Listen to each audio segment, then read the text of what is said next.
Channel Broadcast ne Williams tuzze ne leero njagala osooka owulire era owulirize video eno ey'amawulire a news bulletin clip from Citizen TV. Owulire kye boogera ku story yo mukulu Dr. Kizza Besigye kukwatibwako eno kutya bayingira mu ggwanga lya Kenya okutuuka okuggibwamu ab'ebyokwerinda okuva mu ggwanga lya Uganda. Today. Kenya is on the spot yet again for violating international rules by allowing the abduction of a foreign national. That's right, Uganda's opposition leader, Dr. Kizza Besigye, who was later traced to a military jail in Uganda. Now, Besigye, a prominent opposition politician in Uganda, is reported to have been kidnapped in an apartment along Riverside Drive in Nairobi before being taken to a Uganda military jail where he was detained until Wednesday when he faced charges relating to security and being in possession of firearms illegally. As the very own Njoroge Gatete reports, the abduction of Besigye has elicited sharp reactions from human rights organizations and the Law Society of Kenya. Wednesday afternoon at the General Court Martial Holden at Makindye, Kampala, Uganda opposition figure Kizza Besigye and Haji Lutale are ushered into the courtroom to face the panel of military judges. The duo are accused of intent to prejudice the security of the defense forces and possession of firearms and ammunition only licensed for use by the military in Uganda. I think it would be unfair to make a ruling before we have had the benefit of legal representation in that matter. His arrival in court brought a sigh of relief to his family as Besigye was reported missing on Saturday while on a trip in Nairobi. It all started with a tweet from his wife Winnie Bayanyima on Tuesday morning demanding the release of her husband, who she said was held at a military jail in Uganda after abduction in Nairobi. Besigye was in the country to attend NARC Kenya party leader Martha Karua's book launch last Sunday. Karua, in response, asked Uganda President Yoweri Museveni and President William Ruto to come clean on the safety and whereabouts of the Uganda opposition politician. In a statement to newsrooms, Karua said Besigye arrived in the country on Saturday and checked in at a hotel in Kilimani. He left the hotel later at around 4 p.m. in the company of Lutale and went for a meeting at 108 Riverside Apartments using a taxi. The two arrived at the apartments between 4:30 p.m. and 5 p.m. and proceeded to an apartment that had been booked an hour earlier for their meeting. The taxi driver was told to wait for them, but the two never returned. Sources told Citizen TV that an hour before Besigye and Lutale arrived, an unknown navvy, a Toyota Prado, checked into the apartment. They left some minutes past 7 p.m. after an altercation with the security guards at the premises. It is believed that the men, who according to our source were foreigners, abducted the two and drove all the way to Kampala, Uganda. That this is a dangerous precedent that we are picking up. As a nation and as a country, we should not be seen as the haven to break laws, the haven that any person who may be within our jurisdiction, we have opened a wide berth for them to be picked up, for them to be subjected to any inhuman treatment or torture in any way. As a commission, working in liaison with other human rights institutions, especially our sister commission in Uganda, we will get in touch so that we see how we can ensure our region is compliant in terms of human rights obligations. Besigye, who was to be among the speakers at Karua's book launch, titled Against the Tide, was a no-show. Karua, who appeared on Citizen TV on Sunday, raised concerns over increased cases of abductions, with some of the cases being blamed on foreign machineries. People being abducted by ununiformed officers and even foreigners. Machineries.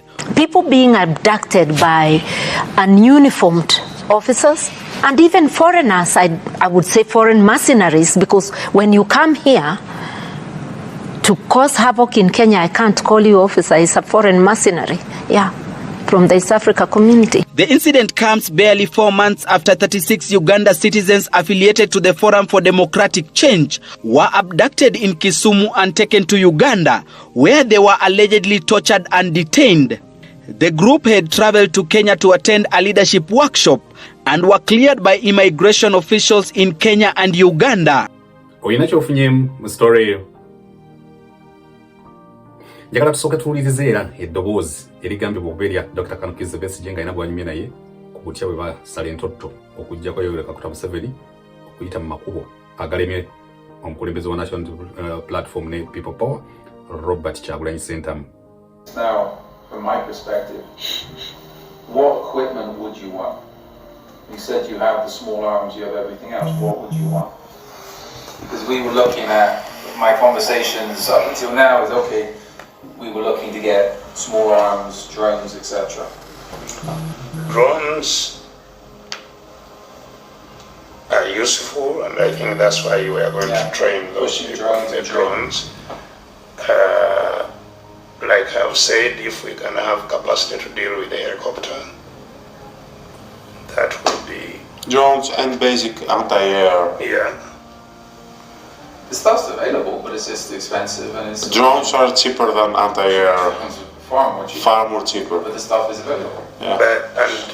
And they can deal with the helicopter. Depending the range, depending, it's... Maybe on the ground, but I don't know. Like helicopters are vulnerable, because when they're hovering, they're easy to take out. Exactly. And if you know where they land, if you know where they take off, if you see them coming in, they're not moving that fast. They're very vulnerable to small arms fire. I'm not sure, from what I've looked at, Ugandan military is using Russian choppers. Yeah, Mi-24, Hinds and hips. These are already have been proven vulnerable in Ukraine from drones. Yeah, and I don't expect that they have any sophisticated counter-drone, capabilities. So this is where we need to look at those choppers and see, we need to find out what they've got and just work out the weak spots. Can you find this information for us? I told you we have some people in the Air Force itself. Okay. Yeah. So again, we can do that ourselves, just assess and see what the guys have been doing over there and what's working and what's not. Yeah. I can get him, have a meeting with an Air Force officer who is involved in this. Yeah, so we can work on that. What else? The air and the drones. That saves us time. Again.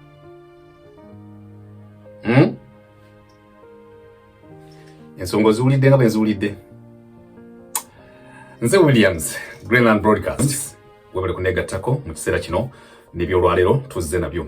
Webale kutugoberera, webale obubaka, obw'ebirowoozo, obuwabula, obulaga obutali bumativu, n'obuwa ensonga zonna nga bwe muziwa mu comment section. Webale nnyo mwewulira ddala emikono gyaffe abali mu Uganda, abali mu Africa, abali mu Asia, abali mu Europe, abali mu Canada, abali mu United States of America. Nga n'omukulembeze gwe bakalonda ye Donald Trump. Nkwaniriza olunaku lwa leero nze Williams.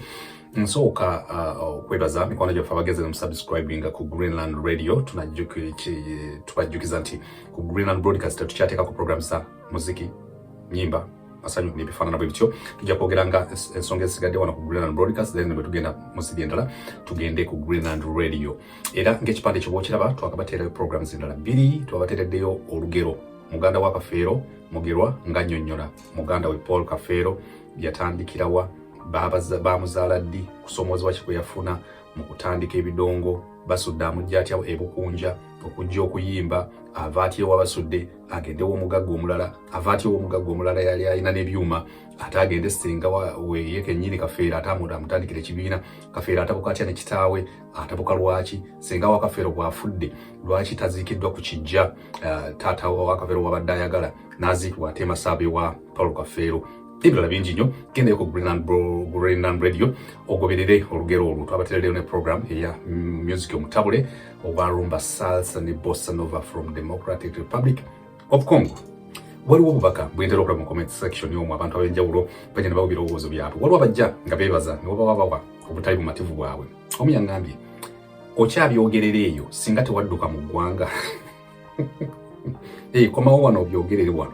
Kakati kyabaakuwadde abaakulaga nti okudduka mu ggwanga era mu comedy nataddemu kiki muyita okudduka mu ggwanga kati omuntu takyasobola kuva mu ggwanga era bw'aba avudde mu ggwanga takyasobola kwogera ku nsonga yonna kuba bajja mugamba yadduka mu ggwanga ekyo naye yabadde highlight and was like era ne mubuuza ne mugamba niki kimuyita okudduka mu ggwanga kati for example eno kyano kwenjogerera yaggulwamu nga nkyali mu Uganda and era bw'obongoberedde obulungi ebiseera byange ebisinga ne bwe mbadde nga mu Uganda nga bwe mba nyanjula ensonga zange sitera nnyo kuva ku ekyo kyenjagala oba kyempulira so kyenjagala naye bwe mpulira era ng'ensonga zange bwenziwa kati alina lwo intimidation lwakuwa olwa jangu obyogerere wano lwaki tobyogererera. I was like wow.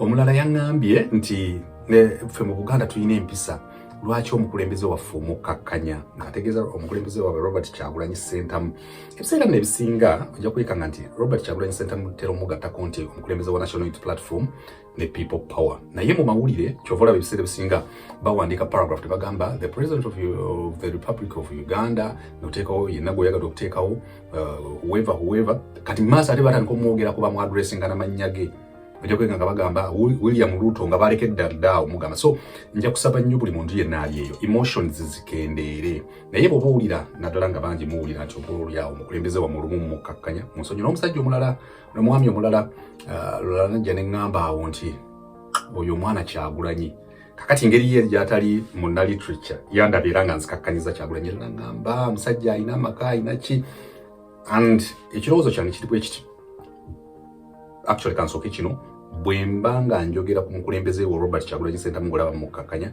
I am sorry era Robert Kyagulanyi Ssentamu bwe njogerera enjere Robert Kyagulanyi Ssentamu soogera nti mukakkanye era ebiseera ebisinga kyova olaba ate bwe ntandika mu address nga tandika ne omukulembeze wa National Unity Platform era ne People Power era kyova olaba nti Yoweri Kaguta Museveni kugamba omukulembeze wa NRM ne UPDF nyina n'ensonga lwaki mbikola bwe ntyo. So sigezaako okujja wano nzikakkanya omukulembeze wammwe ekirala kyembadde njala okukanya okwongera ku ekyo olumu programs zino bwe mba nzikoze ekyo bwe kiba kiyitidde naye bifa nnyo ne ku bikulu ebiba mu programs zino waliwo ebintu ebimu emotions ne zita ku driving nti ojja concentratinga ku ekyo tamugambye tamu addressinze bulungi tamu addressinze ebintu bikuyiteko nze ndowooza nti waliwo ebintu bingi nnyo era omukulembeze wammwe oyo yayogera ensonga enkulu n'agamba nti ebitalina makulu osobola obutabiwa makulu kuba waliwo ensonga ennene nnyingi nnyo gwe agoberera Greenland Broadcast z'olina okutunuulira nnyingi nnyo ezigenda maaso mu ggwanga nga ne William bw'aba akyasobola okujja n'ateekawo vidiyo eno n'agiteekawo nebaza nnyo mikono gyaffe abavaayo ne bagamba nti weebale okutuwa ky'otuwadde ekyo okitegeera notadda emotions nezita ku driving mukwano gwange kuba zijja kukwerabiza ebirala bingi nnyo agoberera Greenland Broadcast bw'oba yagadde goberera story ya Alien Skin azze mu kooti naye n'addizibwayo eruzira kutuuka nga okulwokuna lwa wiiki eno lwagenda okukomezebwawo era nga tafunye beero n'olunaku lwaleero mpuliddeko amawulire nti kigambibwa nti abantu abadde agenda omweyimirira ebimukwatako bibadde tebikwatagana bulungi nnyo naddala wa gyabeera ebiwandiiko bya LC nga tebikwatagana na biwandiiko by'ono abadde agenda omweyimirira banna Fanga Forest babaddewo awo okumpi awo nga bawera n'ebirala nebirabika nga bibeera bise naye nga Alien Skin azeeyo eruzira tumwagaliza bino byonna okuggwa obulungi eyo story y'ensambya ne Alien Skin nayo mpanvu olw'okuba Alien Skin ali mu komera olw'okuba waliwo omuntu ayafudde bambi awo Mulemerembe Jerome ojja kwekanga nti ate mulimu ensonga y'abasawo abagambibwa nti baakubibwa ne basikali kati bw'ogamba ogikwata bw'otagikwata bulungi ekufuukira ya Haji ne Hajati kirajjukira ne Haji naye azziddwayo tasobodde kufuna beero n'olunaku lwaleero era mbalabye nga ebisongovu by'owanyisiganya jjukira nti ebiseera ebisinga omusango guno gwa Haji ne Hajati bw'oba ogugoberedde ate tolaba nnyo kinyusi olaba nnyo bano ba ttiimu Haji ne Hajati nga bayombera ebweru era ojja kwekanga nti ebintu bitono nnyo bye tugoberera nga bivudde mu kkooti nga kkooti egambye eki kyebasatera otufulumizaako awo olaba Muhammad Nsereko munamateeka ng'ayogerako awo ne balooya ab'essaidi ya Hajati nga boogerako awo katono ebisigadde lubeera luyombo wakati waba ttiimu Hajati ne ttiimu Haji which is unfortunate. Agoberera Greenland Broadcasting nyongera okutegeeza nti genda subscribe ku Greenland Radio. Lwaki tugenda concentrating nnyo ku Greenland Radio when it comes to creative and performing arts. Waliyo gye bayita Redland Broadcast. Tojja kwekanga nti programs nyingi zigenda okubeera eyo ezitajja wano. Lwaki wano tezijja? Wano twagala balekerawo programs ezo zokka ezoogera ku bufuzi, bukulembeze, economics n'ebirala. N'obutabasinduukiriza mmeeme okubateerawo ebyo byokka naddala Greenland Broadcast okuva bwe yava ku Selector Williams Live Uganda byebadde singa kukolera ddala. So issues concerning matters of the nation Uganda nezindi ziba zikwata naye twagala kutematema bwekyo. Ebintu bingi nnyo gwagoberera Greenland Broadcast bigenda maaso mu ggwanga lya Uganda y'ensonga laki nkugamba nti obaoliawo ne emotions zikakkanye nnyo. Mu kiseera nga kino weetaaga okubanga bw'otunula ofumintiriza nnyo ebintu bingi bigenda maaso mu ggwanga. Nkuteereddewo obutambi obwo obusoose obwa bannamawulire nga bawa olugero lwa Dr. Kizza Besigye bwe yatuuka e Kenya ng'agenze okwetaba ku banna opposition ayali atongoza akatabo ke Martha Karua. Kizza Besigye najja n'agenda mu hotel n'afulumamu n'agenda mu ndala ne bamala ne bamuwambawo. Bannakenya story eno bo bagiraba nga ekyokusomooza eri ebyokwerinda byabwe eri demokrasiya waabwe oluvannyuma okuba nti omuntu waba asobola okujja n'agibwa mu nsi yaabwe ng'omuntu agibwamu wa opposition. Ekirala munansonyiwa omulundi guli mu video eri nagamba nti mukyala wa Dr. Kizza Besigye ye Winnie Kizza munsonyiwe ye Winnie Byanyima nti ne mukyala we ne bamuquotinga Winnie Byanyima nga bwe yateekayo bannaye I request the government to release my husband Dr. Kizza Besigye. And of course mimi yabadde ngamba nti kakati ate lwaki Winnie Byanyima agenda ku eruzira okulambula omubaawe ate n'agendera mu motoka ya UNAIDS. Lero ne mugamba gwe mulimu gwe gwakola. Of course our politics ali awo naye mungi lwaki ye motoka gye yagenderamu official worker car gye yagenderamu ne tweet ye nabo gitunulira gye yateekayo nga ogiraba. Of course ye Winnie Byanyima oli owedda mu biseera bya Besigye biringo ogiraba eri awo. So a lot of politics is behind Besigye being, people say, abducted, others are arrested kubikwatagana n'ebyokulwanyisa. One voice note owulidde nga Dr. Kizza Besigye alina bawuliziganya nabo ng'abalaga bwe yali alowooza nti Robert Kyagulanyi Ssentamu omukulembeze wa National Youth Platform ne People Power yali alina obulyawo gy'asobola okubatwala naye oluvannyuma n'akizuula nti talina gy'asobola okubatwala, talina maanyi gamala. Ebintu ebyo gwagoberera Greenland Broadcast byonna bwe mbiwuliriza nze ng'omuntu mbiwuliriza emirundi mingi. Mbiwuliriza okufumintiriza ne kuba kungi nnyo. Ku by'okungulu tusobola okugamba bye tugambye. Ne voice note eyo ne weebuuza yavuddewa. Ani yagitadde? Intelligence esobola okubeera enjabayaba bwetyo neeta voice note eyo. Dr. Kizza Besigye ng'ayogera ku nsonga ezifaanagana bwe ziti ezirimu n'okufuna ebyokulwanyisa okulumba Yoweri Kaguta Museveni ayinza obuteekengera kugamba nti ebintu bino bisobola okufuluma voice note says later on ezifuluma ebyokulwanyisa ku level ya Kizza Besigye bye bamusanze nabyo Kenya bimukwase bimugibweyo ajja wano mu court martial byali ebyamaanyi nnyo oba ensonga yali about bye bawulidde mu voice note eno. Dr. Kizza Besigye ye Dr. Kizza Besigye emisango gino gyagikiriza definitely ayinza obutagikkiriza naddala bwe giba nga si mituufu. Tugambe nti Dr. Kizza Besigye abadde afumba ng'agenda kuleeta olutabaalo tokko wenja kikwekweto ekijjako Yoweri Kaguta Museveni.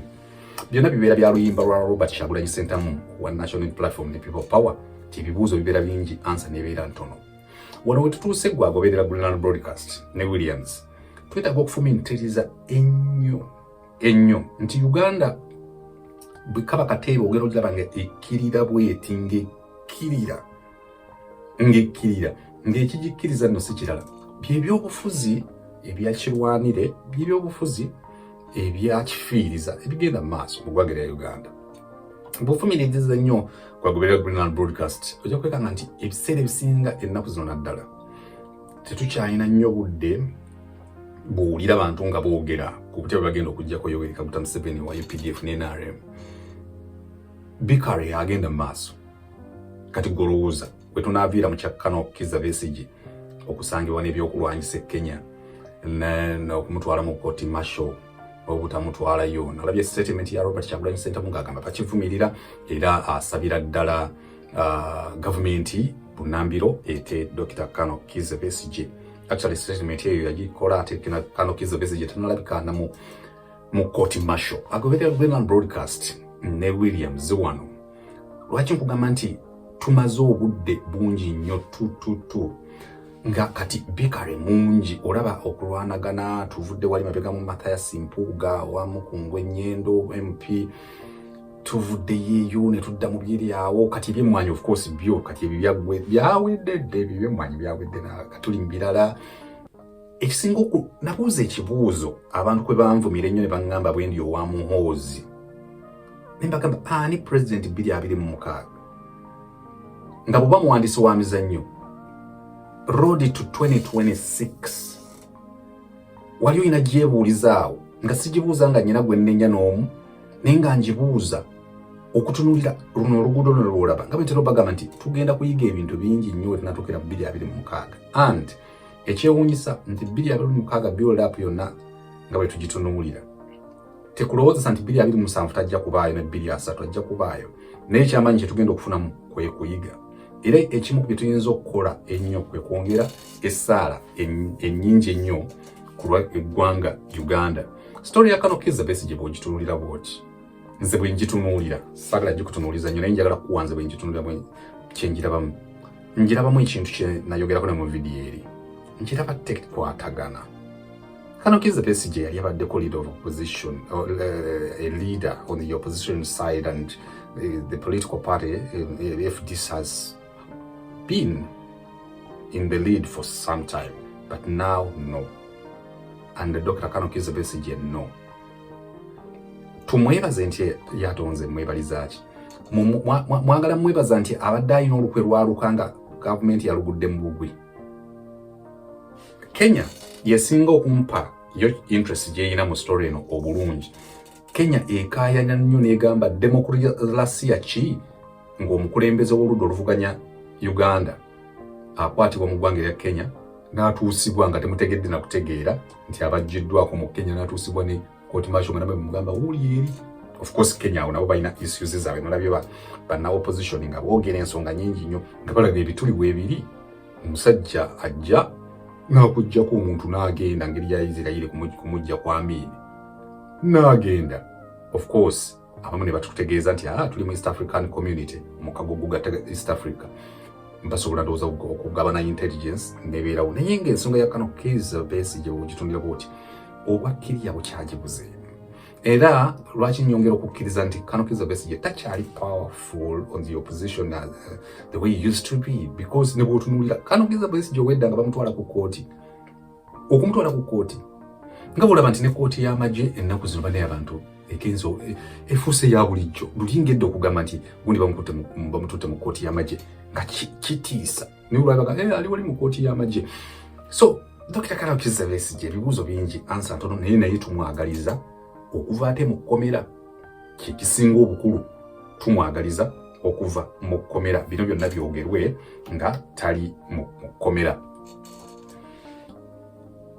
Nga bwe nkutegeezezza ensonga ezijjako Museveni kati zikendedde okwogerwako.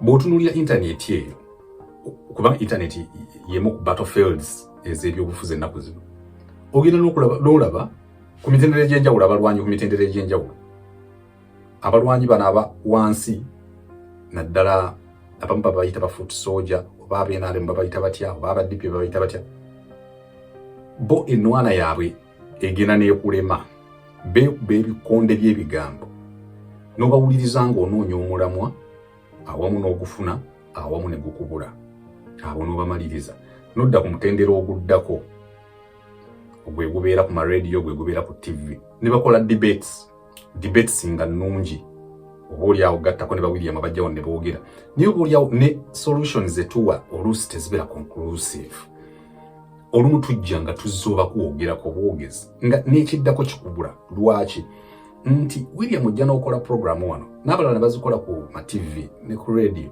naye nga programs zino zisobola oba oliawo okuwa essuubi zisobola okuwa update ku what is going on naye nga tutandise okubeera amamesa amangi agateesimira bunnya nga William bw'omala okukola programu eyo yesi Monica awuliriza ebifuddeyo kati tukola agafeeyo nga nange mwendi kuba mmanyi okukwata programs zino nenzita mu mmotoka nga nvuga and I listen to the program and I'm like then what?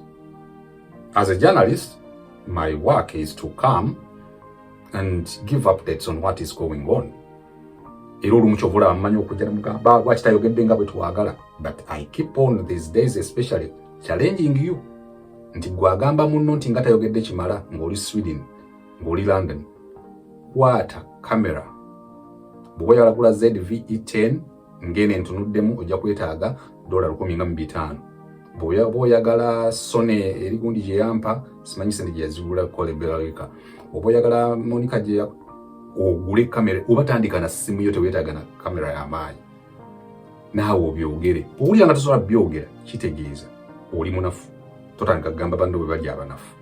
Kanzire ku kiri kye nkugamba nti ffe bannamawulire, me as a journalist, I'll come and give update, give opinions here and there. Naye oluusi oyinza okundiraayingako ekitono. Kuba ne ku mawulire agabagabaddewo mbanja kujja nkuweeko gensobodde okujja oba gampiikinzeemu interest. And the bannamawulire especially, we are supposed to come and shed light where there is darkness, to also give updates, give news. However, amawulire ennaku zino getuwa gatuleetera ebizibu. Nti sometimes tubeera fixed between a hard wall and a rock. Nti olumu n'abakulaba balina bye baagala oyogere ate nno nga bo tebasobola byogera. ONRM alina kyayagala oyogere, owa DP alina kyayagala okuwulira, ONRM alina owa NUP alina kyayagala okuwulira. Byonna nga bisuubira mu munnamawulire.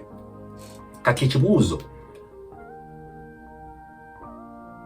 Uganda eno gye tulaba etambula nga bw'etambula bwe baya kukyuka kisobola okukolebwa oludda olumu? I don't think yes. I don't. Kyetaaga abantu bonna.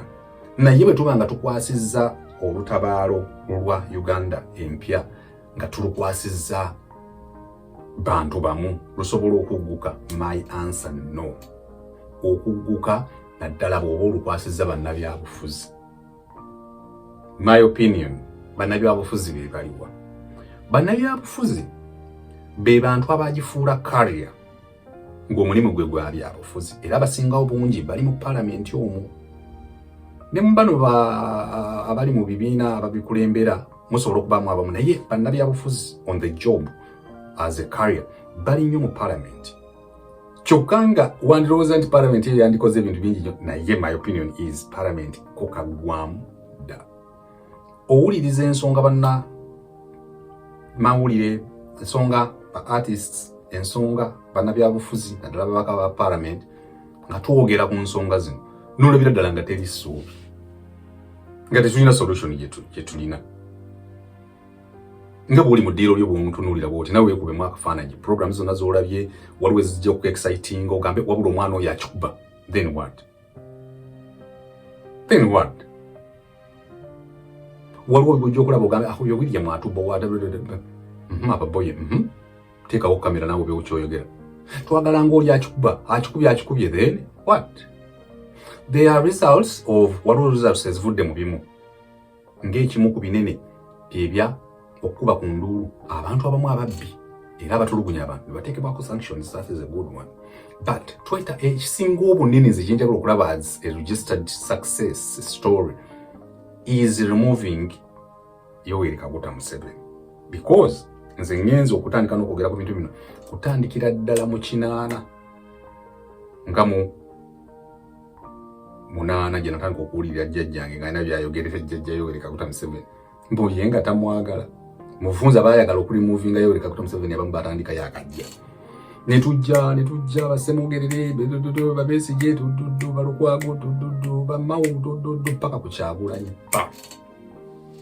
namulabyeko jjajja Yoweri Kaguta Museveni wa UPDF nenale mungali mukusala nanansi asali ekitooke guy is still there simu kumuwaana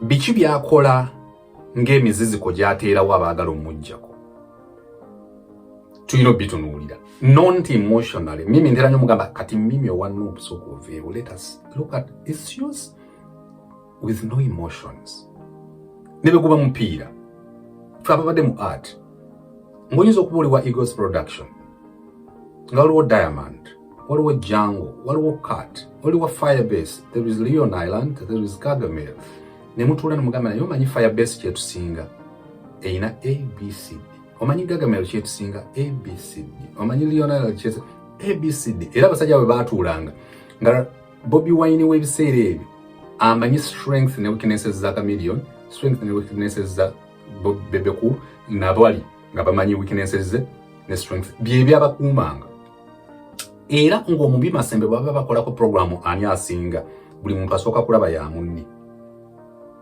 n'agenda okujja ng'amanyi bwamuddamu kakati ffe ekizibu kyendabye mu bantu ennaku zino waliwo obutatunula nti but weaknesses ki Yoweri owa UPDF kwayimiriddenga ekimu ku byo kwe kuba nti bwasoose okuteekawo embeera y'obubulwa ate n'aleeta omukono ogulaga ng'ogugaba ffe ng'ebinyonyi nga bwe bakusuulayo akaweeke weerabira ekigendererwa kye wabaddeko obuyala okutandika okutunuulira ebyo byazzenga akozesa okutuuka ekiseera okulaba ng'ababadde abalwanyi beekuba ebikonde waliwo emyezi gibadde nga 6 awo gibadde gya kwekuba bikonde nga no removing a dictator is in the picture kyani kyono egyo emyezi negigenda nga ye bw'ayongera okwenyweza eri kale ale muba mulyawo nga mulina abasibe n'abafuula bize muba mulyawo akatabanguko ka FDC ne kajja abasobodde okusekerera FDC ne baseka abasobodde okugisaasira ne bagisaasira FDC bebivaamu ne tudda mu Nuupu kyani kya abadde leader of opposition kyani kyaba Nuupu kyani kya Foot Soldiers kyani kya Mpuuga awo obudde ne tubulya era olumu weekanga batono bojja okunenya obojja kunenya sitaani aleeta abantu okuva ku mulamwa Uganda be bantu abali nange nga mwendi bannayuganda tuuguka olumu waliwo story ejalinga William siina gavumu eyo sigira kubanga sina Besigye ogereko objectively bw'onaajogerako objectively bajja kuvumira agamba twagabangala bakuvumira bwerere empuuta ya Bugembe no daily because olwali tetukyayagala ku thinking hard no emotions ze zituvuga ng'ate mu kubeera emotional oli jjajja mmwe Yoweri Kaguta Museveni kwa capitalizing idde atumanyi tuli emotional alina n'ebinyeebwa byasobola okujja n'ategaawo n'abisembereza omuntu nga tabiridde nga tumanyi tujja mugamba olidde ebinyeebwa ebibuuzo bingi ansa ntono mbadde ku Sanyuka TV nengoberera Adamu Kungu ng'akyazizza Saanya gwe mwalabako mu kavidiyo ng'ayogera bwe babasibye olw'ebyobufuzi babasiba olw'okuwagira Robert Kyagulanyi baba ate balekerawo batambuza Saanya ne mumulaba omulundi omulala ng'agamba Robert Kyagulanyi Ssentamu ebyokulembera abiveeko addeyo mu kuyimba Saanya mulabye ne munne nga boogera ku Sanyuka TV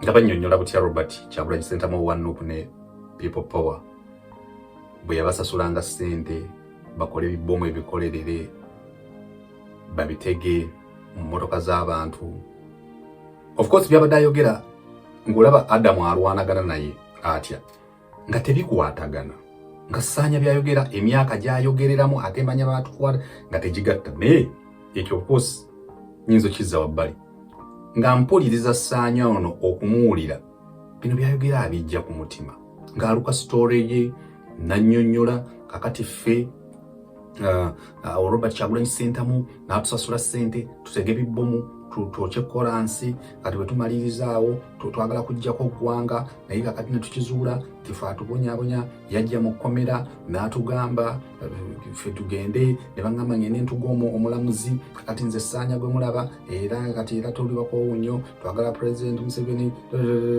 nekinzijukiza oli ye Deriki gwe baayokya paasi yavaayo bulungi n'agamba banjosha abenaaremu abo security operatives ate enkya ne tumulaba ng'ali wa Felix Kulaije ng'agamba Robert Kyagulanyi Ssentamu wa Open the People Power. Lwaki nteekako Open the People Power?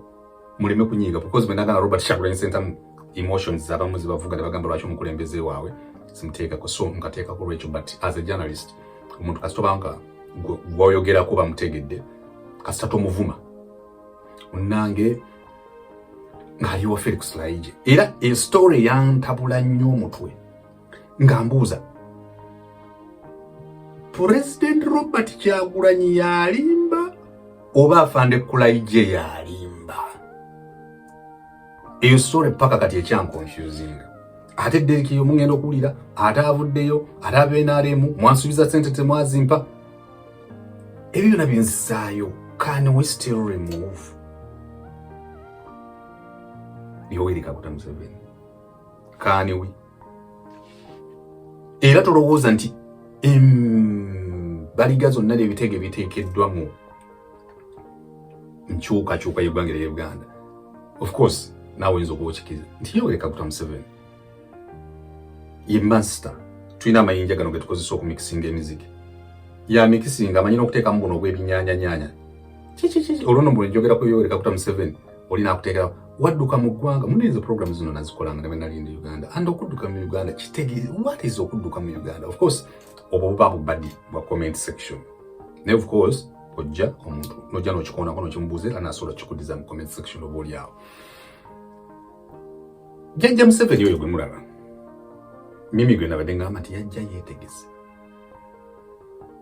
naye nga bannayuganda okuzuula nti yajja yeetegese was too late.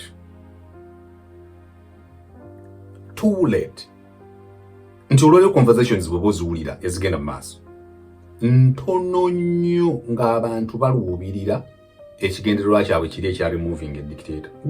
Babeera mu byabwe kwevuma ku mitendera egy'enjawulo olwabamu nga beewemmula gundi ye mutuufu gundi ye mukyamu gundi ye mutuufu gundi ye mukyamu gundi ye mutuufu gundi ye mukyamu. Kati oba oliawo muba mukyaliawo FDC nebadda FDC kiwayi kye FDC kiwayi kye Nteekatonga kiwayi kya Najjanankumbi abo ne babeeraawo DP Gudu DP Baka ensujju watermelon abo ne babeeraawo ewoona bubeera budde. Kati ne wajja Robert Kyagulanyi Ssentamu bwajja kati ne wabeerawo kyani kya opposition kyani kya Kyagulanyi kati nga it is rest of the opposition versus Kyagulanyi. Obwo obudde nabo ne buyita ndanti kakati ffe oyo yakajja akitusanzeemu kubanga kyani tamungu kyani kya Jolo Ssenyonyi kyani tamungu kyani kya Parabenti kyani kya Zaake. Era gye tunaakoma mu mbirigi eyo emyaka gijja kweseetula gyeyongereyo. Olwali tutandika tugamba ekyo ekiteeka kya Mao tekina ekyo kitugamba naye nga weetaagisaawo obukodyo okukakasa nti ekiteeka tekiyita nga weetaagawo obukodyo William okuteekawo akakodyo n'omulala ne togamba bwatebira era nze nyina eŋŋombo gye ssaagala kuwulira oyo talina kyatugamba eŋŋombo ya butwa. Oyinza okuba tonazuula gyekomezza bantu ey'okunyooma opponent talina kyatugamba mbi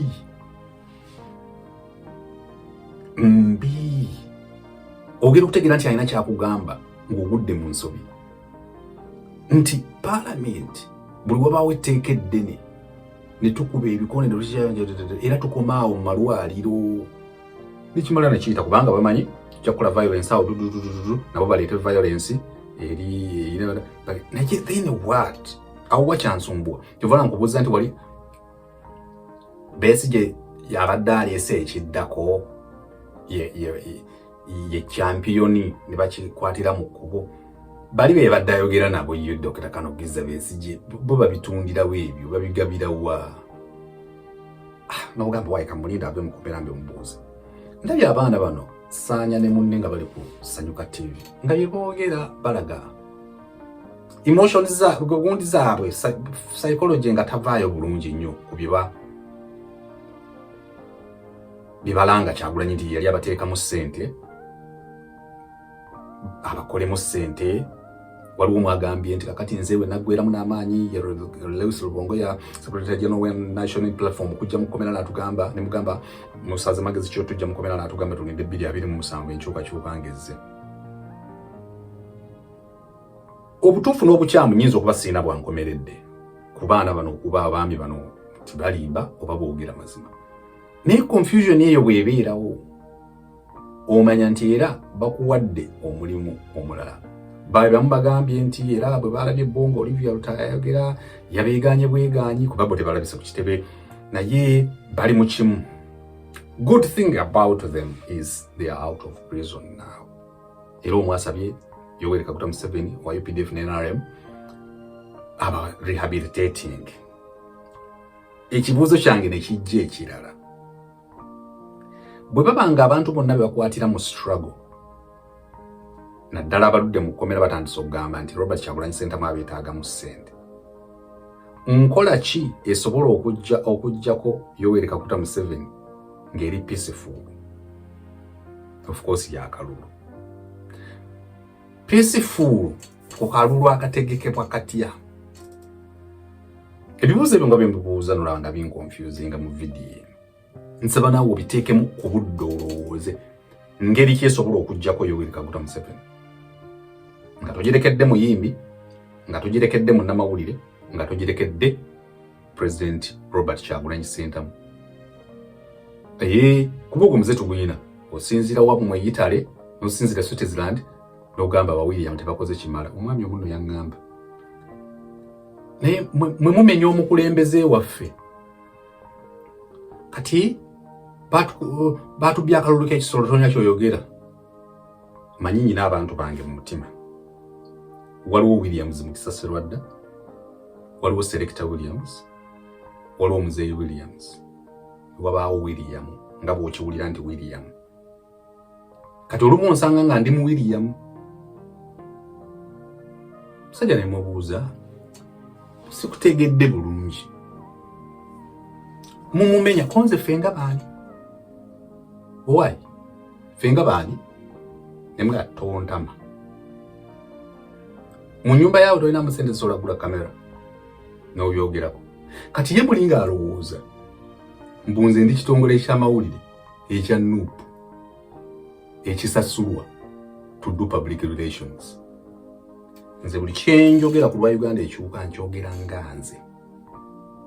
Kuba Uganda ekyuse bwe mba njinyumirwa Kyagulanyi si aginyumirwa yekka nange njinyumirwa. Nabwe kityo buli muntu ateekeko contribution ye.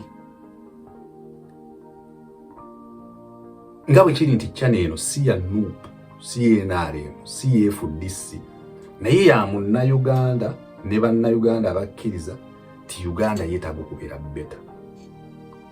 Naye namunnyonnyola ebigambo tugenda okuvaako awo ng'atandise ye oyogedde bikonze ndowooza otegedde kati oyo William yaba ayogera. Atayagala mukyamukirako kumuleetako emotions ezo lujanjajanja. Then bwe tuddamu Muzeeyi Williams aho mbeera mulokole mbanyinya nsobola n'okugenda mu ggulu ku Monday. On a serious note, bingi ebyetaaga okukolebwa. Era nze oluusi bwe mba njogera ne jjajja Yoweri Kaguta Museveni tera mugamba tekisusse. Ddala Uganda eno kana akati ogenda kukagaba otya? Olwaleero ani agenda okukwata Uganda ng'omukulembeze ng'etunula bwetyo n'otunuulira abavubuka bali ku TikTok okwo. Mwana bw'akuvuma paka kujjako olususu.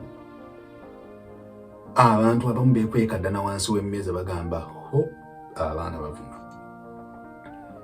Olwaleero nga tekyali muntu asobola kuguma kukola kujja wano ku kamera n'ayogera genuine issues batono. Kuba ensonga ezimu eziri objective and genuine ziruma. zibanga kamyu, zibanga omunyango, zibanga sereta tatalumanyo. Ninga bwokamulira eddagala mu bbwa. Ng'ensonga eyo omuntu yandize n'agibagamba nti amazima gali ABCD. Naye ng'omuntu oyo agamba geza.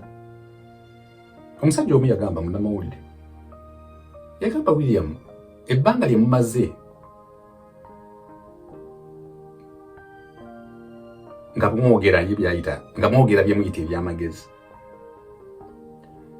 Mufunyeemu ki? Ne mugamba nfunyeemu okuba nti ntuusizza ebirowoozo byange. Kuba nkimanyi bwe nzija ne ntuusa ekirowoozo nga sina gwe ntyobodde nsobola okufuna mukolo yagimpa lunaku lumu baali bambisizzaamu eggaali oba nali ngambye eki naga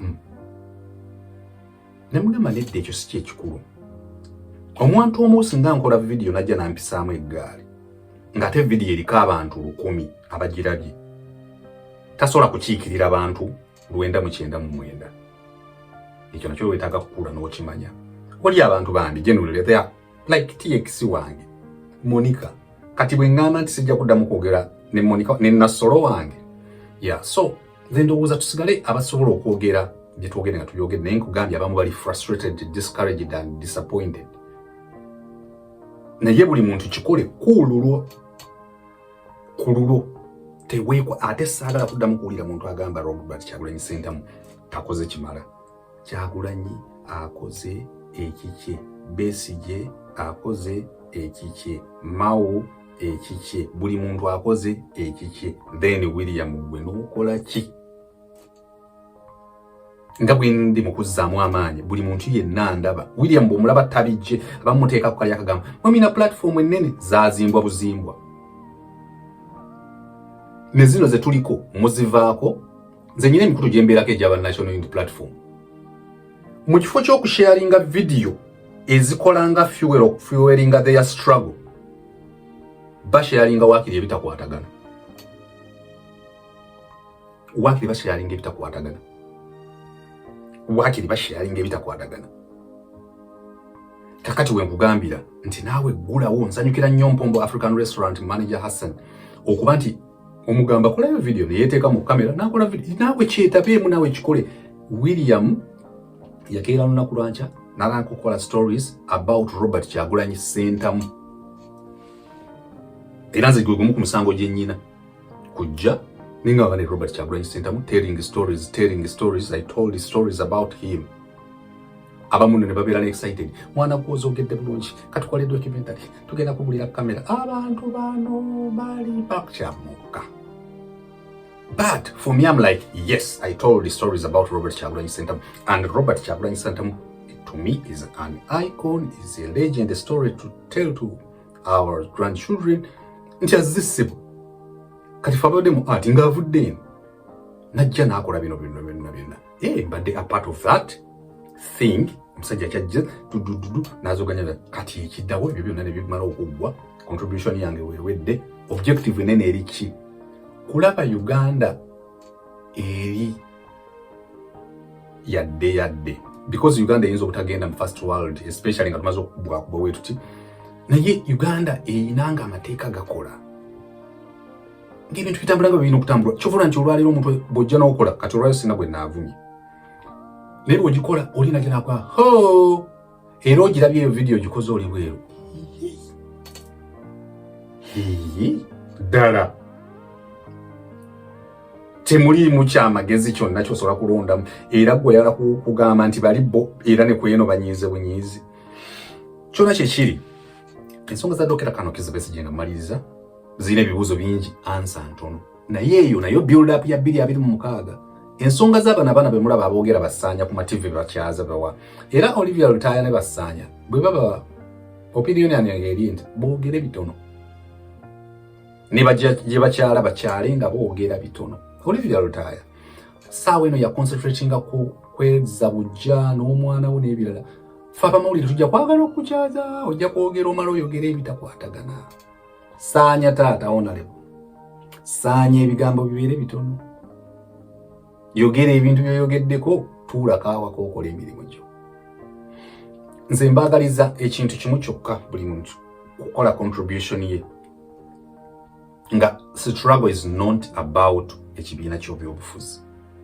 nga is not about kujikata ku muntu Kyagulanyi takoze kyemala nedda tojikata ku Besigye yesawa naawe oyetabemu dikiteta gweyagala okujjako naawe omukwate entegetege n'amagulu oba omusanga Nakasero oba Ntebe omuggyeko olekera okwekwasa banno lekera okwekwasa bannamawulire lekera okwekwasa abayimbi lekera okwekwasa ba MP bokka naawe gwetabeemu naddala bw'omala okitegera nti bannamawulire tetukoze kimala n'abayimbi naawe kolako abamu kummwe naddala nga muli mu mawanga amalala mutya n'okwerabisa ku screen mulina be musindikayo bo baba byogera mwe musobola okudda mu Uganda mulye Christmas nga muli happy okitegedde mulokole era abamu be babagamba mubeeko kye mwogera nga mugamba mune nyina abaana bange basomera Buddo basomera Namugongo basomera Kitovu ate nyina okuddayo manya nyinayo project mu Gwokubiri double n'ekigambo standards azisinga mmwe yaani kati ate gwe lwaki oyagala Kyagulanyi yabagira Kyagulanyi kyavuzeeko akivuzeeko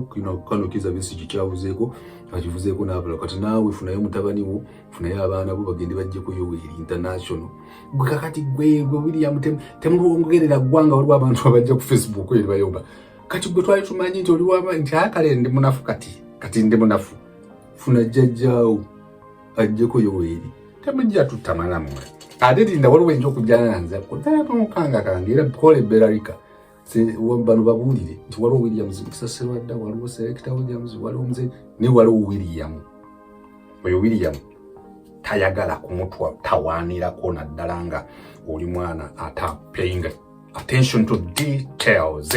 For today I'll stop here and I appreciate all of you for watching.